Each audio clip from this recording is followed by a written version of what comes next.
మీ నాయకులు బంగే కమ్మిచ్చారా? మీ నాయకులు బంగే కమ్మిచ్చారా? ప్యాకాట తమిళనాడు బార్డర్ ప్యాకాట పెట్టించారా? మీ నాయకులు నువ్వు సపోర్ట్ చేస్తారా కదా పెట్టారు. తమిళనాడు బార్డర్ లో ప్యాకాట శిబిరాలు పెట్టారా లేదా? పెట్టారు కదా ప్యాకాట శిబిరాలు. హాన్స్ బ్యాగ్ కూడా అమ్మారా లేదా? మీ నాయకులైనా అమ్మారా లేదా? మరి నువ్వు మా నాయకుల గురించి మాట్లాడుతా ఉన్నావు. తెలుసుకొని మాట్లాడాలి సంజీవయ్య గారు. మీరు ఏమి 20 నెలలు పరిపాలనలో మీకు ఏమి పోరాడండి. మేమైనా పొద్దమ్మా మా ప్రభుత్వంలో ఏదైనా తప్పు ఉంటే మీరు పోరాడండి, మేము కూడా ఏకీభవిస్తాం. ఈరోజు ఆ తల్లికి వందనం, బస్సు ఉచిత బస్సు. మరి ఈరోజు నాయుడుపేట సూలూరుపేట నియోజకవర్గం 2 మున్సిపాలిటీలు ఉన్నాయి. 2019 వరకు చంద్రబాబు నాయుడు గారు ప్రభుత్వంలో చేసిన అభివృద్ధి తప్పనిచ్చి నువ్వు సూలూరుపేట నియోజకవర్గం మున్సిపాలిటీలో రూపాయి ఫండ్ తెచ్చిచ్చింది తీసుకోరా, కూర్చుంటాం ఎక్కడ మున్సిపాలిటీ చర్చకైనా సరే. తీసుకోరా. ఒక్క రోడ్డు పోసావా నువ్వు? ఒక కాలువ కట్టించావు నువ్వు? ఉండే రోడ్లు కాలువలు కూడా గ్యాస్ వాళ్ళు వచ్చి పగలు కొట్టేస్తే మీ నాయకులు పోయి ఢిల్లీకి పోయి కమిషన్లు తీసుకొని వాళ్ళు పనులు కూడా వాళ్ళు చేయాల్సిన పనులు కూడా చేపించుకుంటా ఆ కమిషన్లతో అడిగా. ఈరోజు సూలూరుపేట నియోజకవర్గం 2 మున్సిపాలిటీలు ఎక్కడ చూసినా కూడా గోతులు ఏర్పాటు చేశారు. అవన్నీ కూడా ఈరోజు ఒక మహిళా ఎమ్మెల్యే పోరాడుతూ మరి ఈరోజు సూలూరుపేట నియోజకవర్గంలో నాయుడుపేట మున్సిపాలిటీకి ఒక 2.5 కోట్లు తెచ్చారు.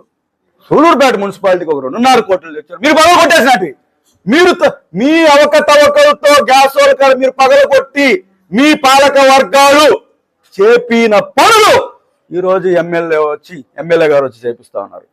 పాలక వర్గం ఎవరు తీరట్టు వరకు సంజీవయ్య ఎవరిది? మీరే కదా చెప్పాల్సిందే. కానీ అది కూడా ఎమ్మెల్యే గారే చేపిస్తా ఉన్నారు. మరి నువ్వు చేసిన మీ పాలకవర్గం మీ నాయకులు చేసిన తప్పిదాలన్నీ కూడా ఈరోజు తెలుగుదేశం పార్టీ అధికారం వచ్చిన తర్వాత నెలల విజయశ్రీ గారు అన్నీ కూడా పూడ్చుకుంటా వస్తా ఉంటే నువ్వు ఒక మహిళా ఎమ్మెల్యే గురించి మాట్లాడుతావు. కనీసం కొంచెం కూడా ఇది లేదా మీకు? నేను అడుగుతా ఉన్నాను. జాగ్రత్త సంజీవయ్య, ఇది కరెక్ట్ కాదు. మీరు మాట తీరు మార్చుకోవాలి. మీరు ఏది పడితే అది మాట్లాడడం అనేది కూడా చాలా వరకు తప్పని కూడా నేను మీకు సభాముఖంగా కూడా తెలియజేస్తా ఉన్నాను. మీరు ఎక్కడికి చర్చకు వచ్చినా సరే మేము సిద్ధం. ఈరోజు మీరు 2019లో మీ గవర్నమెంట్ వచ్చినప్పుడు మీరు కానీ పబ్లిక్ కానీ 5 ఇళ్ళు ఇచ్చుంటే ఈరోజు కనీసం ఒక్కొక్క కుటుంబం 2-3 లక్షలు బాడీలు కట్టుకోకుండా డబ్బులు వెనకేసుకొని ఉంటారు పబ్లిక్ పేద ప్రజలు. అని వాళ్ళు అప్పులు పాలు చేసి ఈరోజు లాస్ట్కి వాళ్ళకి లోను పోతున్నా కూడా లోన్ రాని పరిస్థితి చేసింది మీ ప్రభుత్వం. ఇవన్నీ కూడా గుర్తుపెట్టుకోండి. నేను ఇంకా కూడా మాట్లాడితే నాయుడుపేటలో ఎద్దల బండ్ల కాడ కూడా మీ నాయకులు 30 రూపాయలు 50 రూపాయలు వసూలు చేస్తా ఉన్నారు. ఎద్దల బండి ఇసుకెత్తుకు ఇంటికి తోలుకునే దానికి. మరి అది ఎమ్మెల్యే గారు వచ్చిన తర్వాత ఎమ్మెల్యే గారు నోటీసులో మేము కట్ చేస్తే అధికారులతో చెప్పి పేదోళ్ళు వాళ్ళు ఏదో ఇసుక బండ్లు తోలుకుంటున్నారు వాళ్ళ కాడ రూపాయి కూడా వసూలు చేయలేదంటే అది మేము ఆపించాం. ఇట్లా ఉంది మీ నాయకులు వ్యవహారం. మరి నాయుడుపేట నేను మాట్లాడతా. నువ్వు మా ఎమ్మెల్యే గారి గురించి, మా ప్రభుత్వం గురించి, మా జీపీ సార్ గురించి, మా చంద్రబాబు నాయుడు గురించి నువ్వు మాట్లాడే కాబట్టి మేము మాట్లాడతా. మరి ఈరోజు జనార్దన్ రెడ్డి కాంప్లెక్స్ 30 కోట్లున్నాయి. వాళ్ళు కొట్లు కట్టేటప్పుడు మీ అవినీతి బాగవుతుందని చెప్తున్నా నేను. 30 కోట్లు కట్టేటప్పుడు 8 నెలలు బయట ఉన్నారు వాళ్ళు.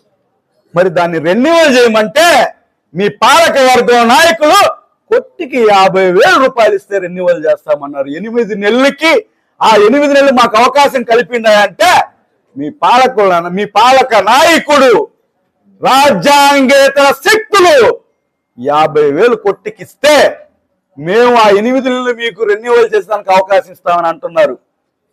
ఇట్లా ఉంది. లేదు మేము సంతకం పెట్టాం. ఇది మీ నాయకుల అవినీతి. దాంట్లో మళ్ళీ నీకెంత వాటో మాకు తెలియదు కానీ ఇది మీ నాయకుల అవినీతి భోగవతం. కూడా సరే అసెంబ్లీ పోయినప్పుడు 4-5 సార్లు మాట్లాడుతుంది. ఈ 5 సంవత్సరాలు 10 సంవత్సరాలు ఎన్నిసార్లు మాట్లాడు చెప్పు నువ్వు? నాకు రికార్డులు తీ బయట ఉంటాయి కదా రికార్డులు అసెంబ్లీలో తీ బయట. వెనకపోయేది ఆడిపోయి నిద్రపోయేది. ఇది నీ కథ. మళ్ళీ ఈరోజు వచ్చి మాట్లాడుతూ ఉన్నావు. ఏం తెలియదు అనుకుంటున్నావు మాకు? కరెక్ట్ కాదు సంజయ్ గారు ఇది. మీరు మీ తీరు మార్చుకోండి. ఇంకా 3 సంవత్సరాల ఎలక్షన్ ఉంది. ఇప్పుడు 20 నెలలే అయింది. రేపు మీరు ఇంకొక 15 సంవత్సరాల దాకా మీరు వైసీపీ ప్రభుత్వం కనపడదు. తల్లికి అన్నం పెట్టలేదు, పిన్నికి వడ్డానం తీసిచ్చాడంట. అట్టుంది మీ కథ. తల్లికి అన్నం పెట్టినాడు, పిన్నికి వడ్డానం తెచ్చిచ్చాడంట. ఈ కథలు నడుస్తున్నాయి మీ పార్టీలో, నడుస్తున్నాయి కూడా ఇప్పుడు కూడా. మరి అట్లుండదు మీ పరిస్థితి.